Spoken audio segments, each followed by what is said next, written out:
Good morning बच्चों, have a nice day. हमारा कौन कौन सा ऑरस्टेड एक्सपेरिमेंट, सेकंड मैग्नेटिक फोर्स क्या होता है, थर्ड लॉरेंज फोर्स क्या होता है, मैग्नेटिक फील्ड क्या होता है, चार चीजें आपकी क्या होगी कंप्लीट।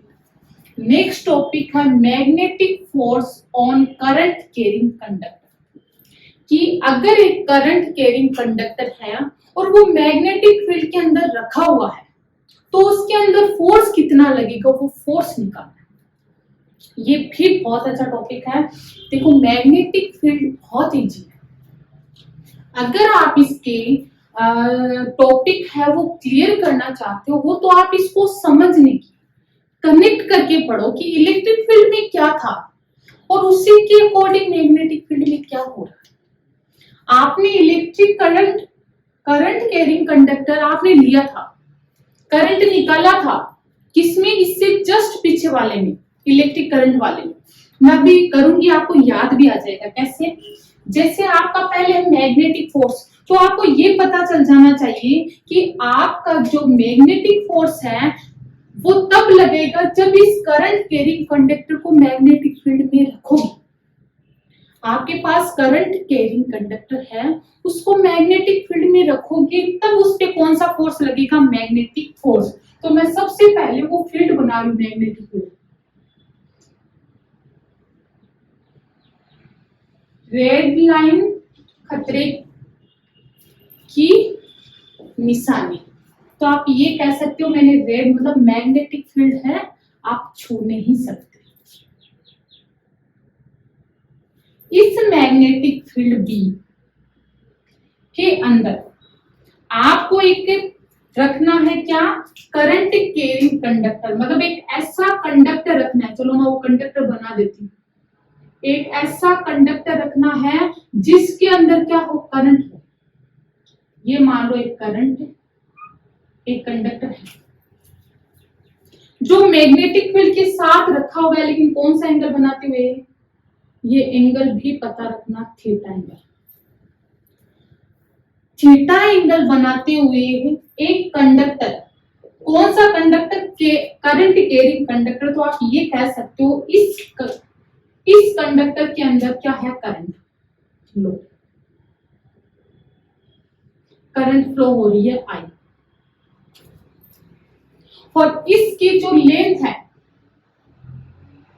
वो एल मान लो, इसका जो एरिया है वो कितना है, करंट फ्लो हो रही है, इसका मतलब इसके अंदर चार्ज है, चार्ज फ्लो कर रहे हैं। और आपको पता है चार्ज फ्लो करते हैं कहाँ, इलेक्ट्रिक, जिस डायरेक्शन में करंट फ्लो हो रही है उसके अपोजिट डायरेक्शन में चार्ज फ्लो कर रहे हैं। होप इतनी चीज समझ आ गई। आपको मैग्नेटिक फोर्स निकालना है, आपको क्या निकालना है, मैग्नेटिक फोर्स निकालना है। तो देखो मैग्नेटिक फोर्स निकालने के लिए आपको पता वो मैग्नेटिक फोर्स लगेगा किस पे, चार्ज पे। क्योंकि पीछे वाले टॉपिक में आपने ये चीज निकाल ली कि जो आपका चार्ज है उसके ऊपर जो मैग्नेटिक फोर्स लगता है वो कितना है। तो आपको ये चीज समझ आ जानी चाहिए कि जो ये करंट कैरिंग कंडक्टर है उसमें जो करंट फ्लो हो रहा है वो चार्ज के कारण फ्लो हो रहा है, और इस चार्ज पे मैग्नेटिक फील्ड के कारण क्या लगता है, एक फोर्स लगता है। वो फोर्स मैंने एक चार्ज का निकाला था। अगर आपको ये पता चल जाए इस करंट कैरिंग कंडक्टर के अंदर कितना चार्ज है तो आप उस पे लगने वाला फोर्स निकाल सकते हो, क्योंकि आपने फोर्स का फॉर्मूला जनरेट कर रखा है, F equals to Q into V cross P। अगर आपके पास चार्ज हो तो आप क्या कर सकते हो, आप उस पे क्या निकाल सकते हो, उस चार्ज पे लगने वाला फोर्स निकाल सकते हो। तो सबसे पहला काम आपके पास क्या है, इसके अंदर टोटल चार्ज कितना है। तो अपन देखो, आपको ये पता है, पीछे वाले टॉपिक को ऐसा कैसा यूज करते हैं, क्या, charge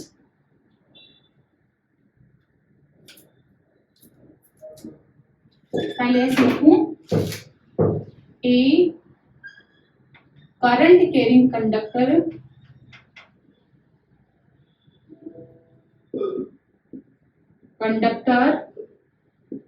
having current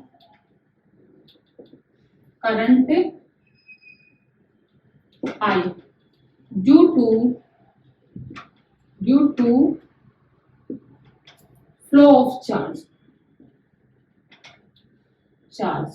flow of electrons लिख सकते हैं।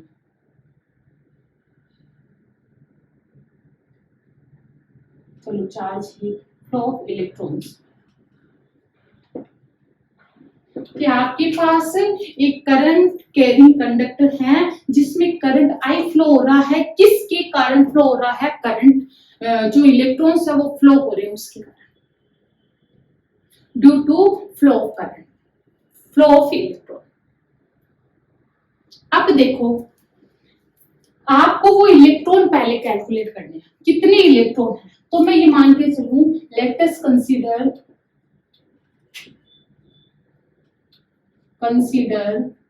number of electron per unit volume. पर यूनिट वॉल्यूम के अंदर नंबर ऑफ इलेक्ट्रॉन्स को क्या मान के चलती हूँ? नंबर डेंसिटी कितनी है? n, small n। Small n क्या है? Number of electrons per unit volume. ये उसके बाद आप क्या करोगे? देन नंबर ऑफ इलेक्ट्रॉन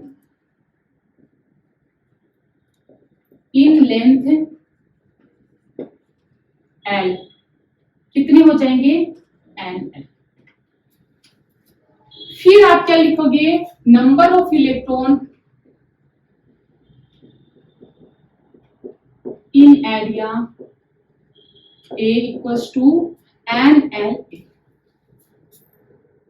ये तो नंबर ऑफ इलेक्ट्रॉन्स पहले पर यूनिट वॉल्यूम के अंदर, फिर इस पूरी टोटल लेंथ के अंदर कितने से पार्ट का मान लो पहले निकाला है, फिर पूरी लेंथ का यहां तक एरिया A है। तो अब आपके पास टोटल नंबर ऑफ इलेक्ट्रॉन्स आ गए इसका पूरे का।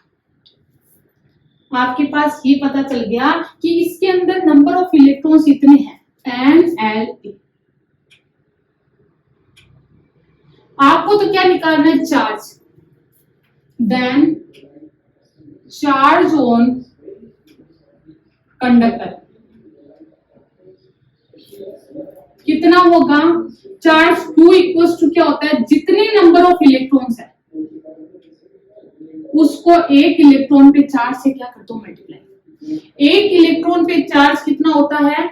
E 1.6 into 10⁻⁻19। एक इलेक्ट्रॉन पे चार्ज। अपने पास टोटल कितने हैं? NLA। तो टोटल चार्ज कितना हो जाएगा? NLAE। ये टोटल चार्ज पीछे भी निकाल दो। Then charge on conductor, we know that force on charge, एक चार्ज पे लगने वाला फोर्स कितना होता है? F इक्वल्स टू Q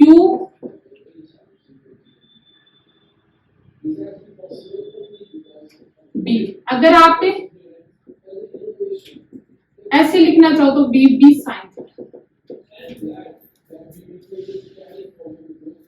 क्या है ये? फोर्स। क्यू वी, अगर मैग्नीट्यूड के रूप में लिखना चाहो Q V B sine theta. We know that force on charge due to magnetic field कितना होता है ये। अगर आपके पास टोटल चार्ज है कितना? ये एक चार्ज पे इतना है, तो आपके पास तो इस कंडक्टर के अंदर टोटल चार्ज कितना है? ये टोटल चार्ज। तो आप क्या लिखोगे? फोर्स ऑन कंडक्टर कितना होगा? Fm कितना होगा? चार्ज कितना है कंडक्टर में? NLAE। वेलोसिटी कितनी है? V sine theta. बाकी वैसा का वैसा, बस चार्ज आपने कंडक्टर का निकाल लिया, वो वैसा का वैसा पुटअप कर दिया, तो कंडक्टर पे लगने वाला फोर्स आ जाएगा। किसके कारण? मैग्नेटिक फील्ड के कारण। यहाँ M का मतलब मैग्नेटिक फील्ड। होप इतनी चीज समझ आ गई।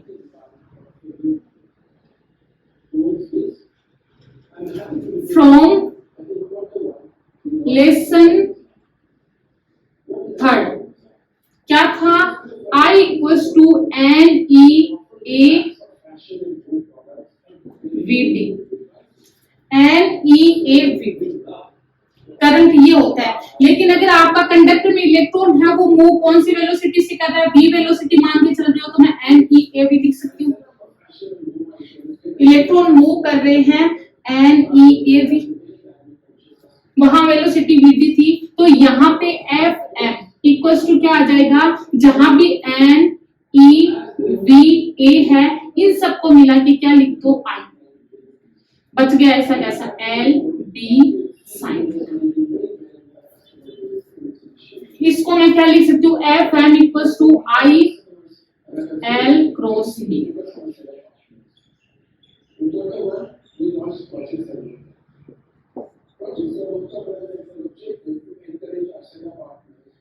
और इतनी चीज आपकी समझ आ गई। और ये फोर्स है किसके ऊपर, कंडक्टर पे लगा। इसमें किसी के डाउट हो तो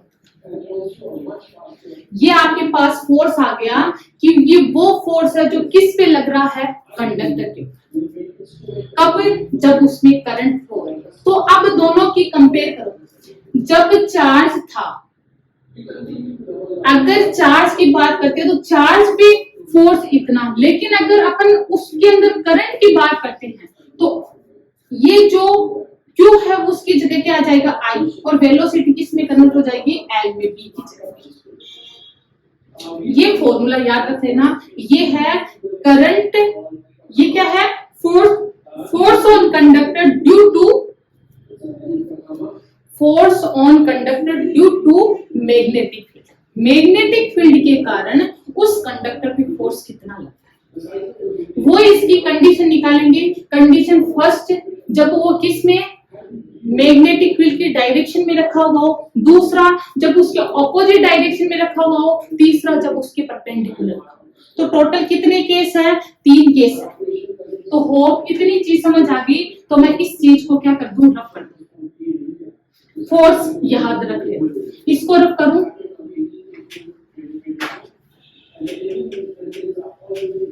अब आप क्या पढ़ोगे, इसी के केस, इसी के क्या पढ़ोगे, केस। केस फर्स्ट क्या था, केस सेकंड क्या था, और केस थर्ड। केस फर्स्ट,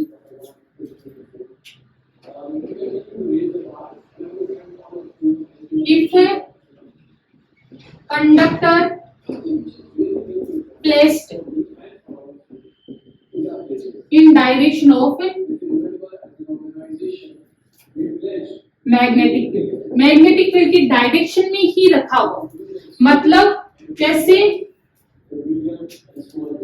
आपका अगर मैग्नेटिक फील्ड ऐसा है तो आपका कंडक्टर कैसे रखा हुआ होगा इसके अंदर, उसी की डायरेक्शन में, एल, ऐसे, करंट आई।